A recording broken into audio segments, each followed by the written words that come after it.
Hello everyone, it's Helen here and thank you for joining me today. Now today we're going to be learning how to watercolour some lovely roses. Now I've got two versions here. Now this one was made with our blender pens and you can see it has a much lighter outline, so I've used a lighter ink to outline that with, just so that it's more watercoloury and more natural. And this one was on my blog last week. I've watercoloured it and I've used our Stampin'Up black archival ink for that one, and I've also used our Aqua pens. So I'm going to be showing you quickly how to make both versions of these. So I'll show you the stamp set, where the stamp's from. It's from Birthday Blooms and we've had it just under a year. This came out in our spring-summer catalogue back at the beginning of this year, and I absolutely love this set. I just love it. I'm never going to get bored of making these roses. Okay, so I'm going to quickly start off with Sahara Sand. And I've got my scrub ready, just to clean off the stamps. I'm going to stamp both images. Okay, so I'm using our shimmery white cardstock. The lights and the camera might not be able to pick up the shimmer that's on there, but this is actually perfect for watercolouring and using our blender pens on. So make sure I've got my rose the right way round.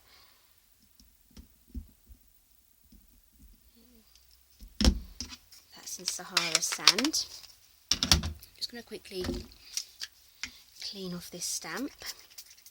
This is our Stampin' Mist. This is for our water-based ink.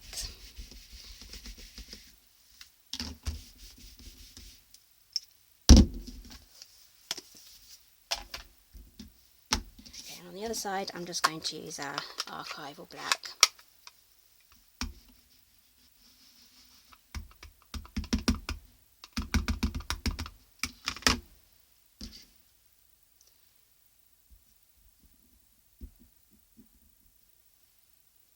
Okay, I'm not too fussed about it not stamping properly in the middle there, because we'll be watercolouring over the top as well. So let's quickly close that.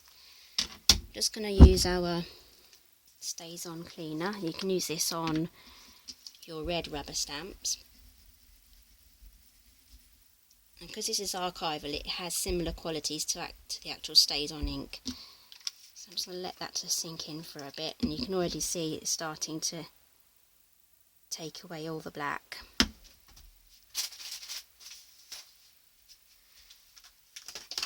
Let's find my cloth.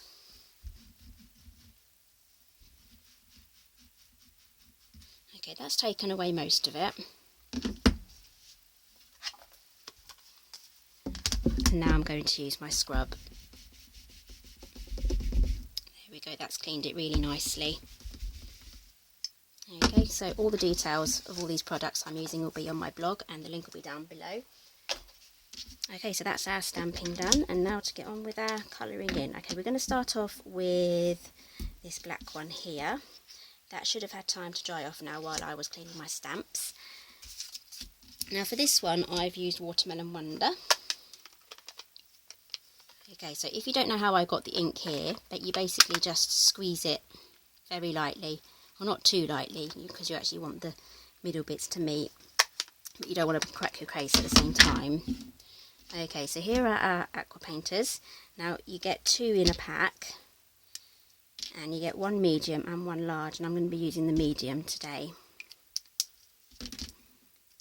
Okay, so I've pre-filled mine with water. Just to get it going, I'm going to use my towel again, just to get it going.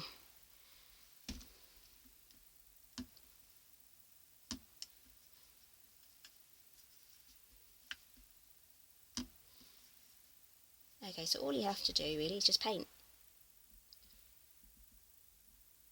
I've worked out where my lighter highlights are going to be and where my low lights are going to be, so I'll go over again once this has dried. So I'm going to take some of the colour off there, and I want to go on a bit lighter for these patches there, because this is where the light is going to naturally hit. And the stamp actually makes it quite handy for you to work out where the shading is going to be because of these lines here. So that's telling you where the shade is actually going to be, so you can go in darker there. So this will be our first wash.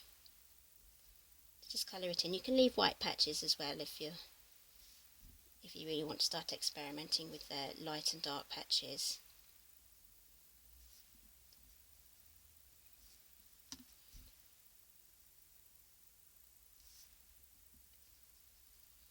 Okay, so this is our Watermelon Wonder. It's one of our in colours, and it will be disappearing when our new annual catalogue comes out in June, and I'm really going to miss this Watermelon Wonder.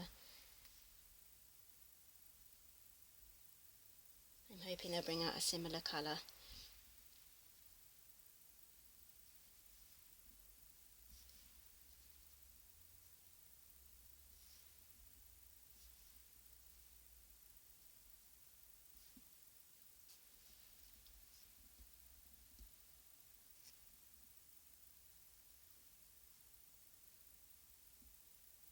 Okay, that's drying off pretty well so far. So I'm just going to pick up some darker colour around here. You can see it's kind of got darker patches and lighter patches, so you can pick and choose where you want to pick up the colour, and then you can go in with the darker colour around here. You can wait for it to be fully dry, or you can wait for it to be half dry, depending on what sort of look you want to go for. So I'm just quickly showing you this. I mean, you could spend loads more time making it look how you want it. I mean, each rose you do will be different anyway. That's the nature of watercolouring.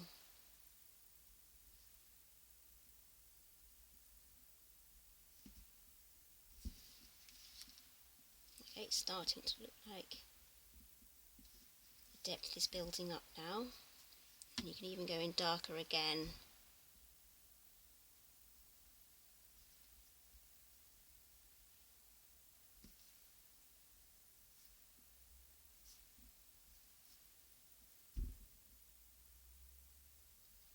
Another thing you can do is buy the re-inkers. They come in the small bottles.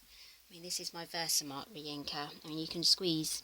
These come in all the colours that you'll need for the ink pads, but you can just put a few droplets into a palette and just use that as your watercolour.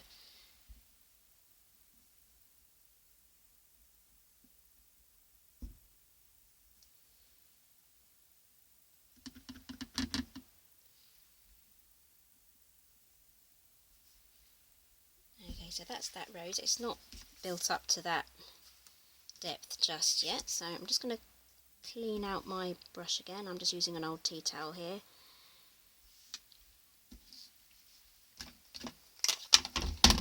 And I have some Daffodil Yellow here, Daffodil Delight.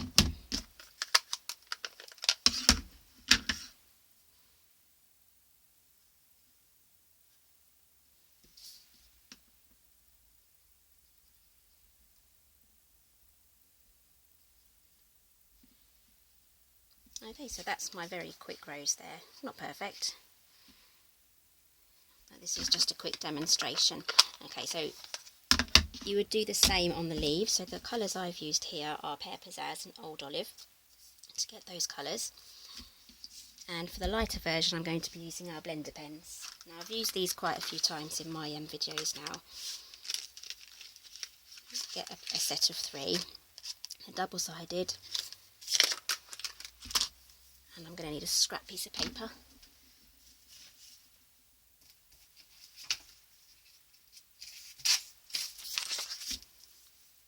And I used for this one here, I use these 2 colours, Blush Bride and Rose Red. So I can get rid of the tea towel now. And I'm going to start with the Blushing Bride because it's our lightest colour. I should have enough on the palette there.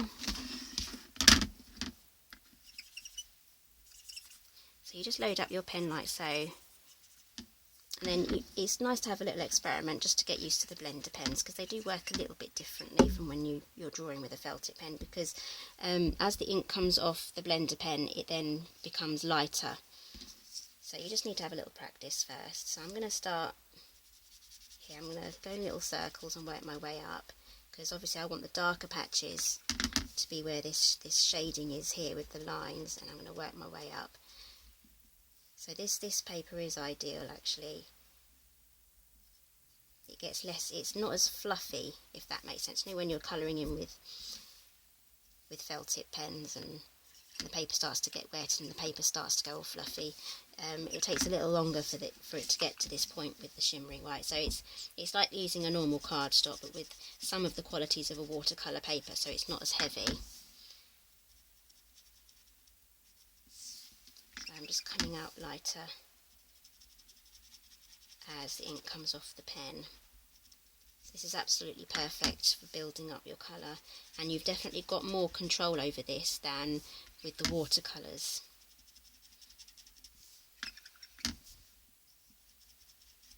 Get some lovely effects here. I mean, this rose would be quite nice with just the Blushing Bride, and you can just keep building up the colour as you go.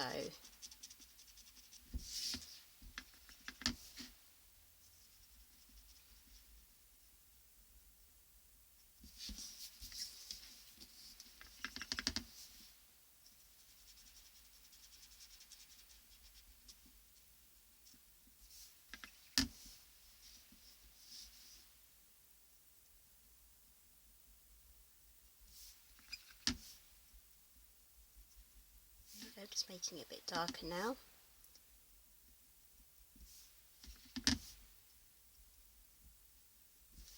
Lift that up so you can have a quick look. It's really nice and subtle and beautiful. Okay, so I hope you enjoyed today's tutorial. All the information will be on my blog. There'll be a link down below, and there'll also be a link to go to this card as well, and all the products that I've used, and if you'd like to order them, all the information will be on my website as well. So thank you for joining me today, and I'll see you next time.